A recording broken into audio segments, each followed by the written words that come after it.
کو بتائیں گے نا کہ یہ سب سے بڑی اہانت ہے اور ظلم ہے، اور یہ کتمان علم ہے، اور یہ سد سبیل ہے، سد سبیل اللہ تبارک و تعالی ہے، کہ یہ لوگ خود کو اپنے آپ اہل سنت کہلواتے ہیں کہ ہم اہل سنت ہیں۔ سنت کیا؟ یعنی ہم حدیث رسول صلی اللہ علیہ وآلہ وسلم کو مانتے ہیں اور اس کی اتباع کرتے ہیں۔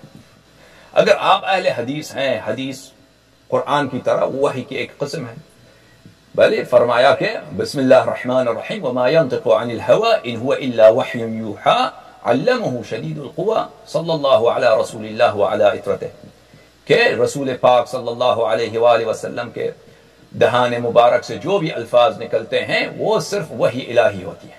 رسول اللہ صلی اللہ علیہ وآلہ وسلم کا ہر کلام حجت، لیکن میں آپ کو دکھاؤں گا کہ اہل جماعت عمریہ یہ بات صرف منہ سے تو کہتے ہیں کیونکہ ہر ایک بات حجت ہے، لیکن دکھائیں گے انشاءاللہ تبارک و تعالی کہ ایک ایسی چیزیں رسول اللہ صلی اللہ علیہ وسلم سے منسوب کرتے ہیں، پھر کہتے ہیں کہ یہ رسول اللہ صلی اللہ علیہ وسلم نے جو کہی ہے غلطی سے کہی ہے، انہوں نے غلطی سے کہی ہے۔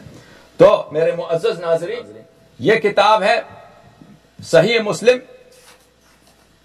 مسلم صحیح شریف بدماش، ملنے کا پتہ نعمانی کتاب خانہ، ٹھیک ہے۔ ترجمہ کس کا ہے؟ علامہ وحید الزمان صاحب، ناشر خالد احسان، پبلشر لاہور، ٹھیک ہے۔ جلد پنجم، تاریخ اشاعت اگست 2004، صحیح مسلم، ٹھیک ہے نا۔ صحیح ہے، اصلی کتاب ہے، میں نے تو نہیں چھاپا نا، میں نے تو کوئی کام نہیں کیا اس کو۔ کہ فضیلتوں کے مسائل، اس میں ایک باب ہے یہاں پر، باب وجوب امتثالہ، باب وجوب امتثال ما قاله شرعا صلی اللہ علیہ وآلہ دون ما ذکرہ من معائش الدنیا علی سبیل الرأی۔ یہ اس باب کو مسلم نے بنایا ہے اس لیے کہ کہتے ہیں کہ رسول اللہ صلی اللہ علیہ وآلہ وسلم کو صرف اس کی اطاعت کرنا کس میں واجب ہے؟ دینی مسائل میں۔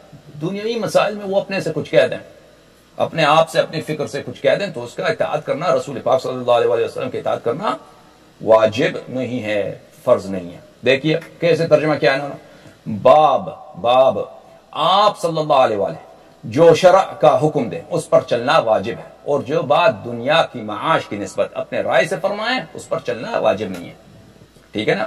کہ رسول یہ کہلاتے ہیں اپنے آپ کو کیا کہلاتے ہیں؟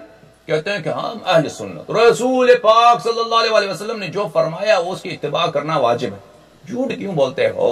یہ تو شیعہ ہیں، ہم کہتے ہیں کہ رسول اللہ صلی اللہ علیہ وسلم جو بھی کہیں وہ وحی ہے، جو بھی کہیں وہ حق و حقیقت ہے، اس پہ چلنا واجب۔ آپ نے تو اپنی کتاب میں ایک پورا باب لایا ہے مسلم نے کہ رسول پاک صلی اللہ علیہ وآلہ وسلم دنیائی امور میں اپنے حکم سے اپنی فکر سے جو کچھ کہیں اس کا تو ماننا واجب ہی نہیں ہے، فرض ہی نہیں ہے۔ اچھا اب بے عزتی والی بات دیکھیں کہ انہوں نے کیا چیزیں رسول پاک صلی اللہ علیہ وسلم سے منسوب کی ہیں۔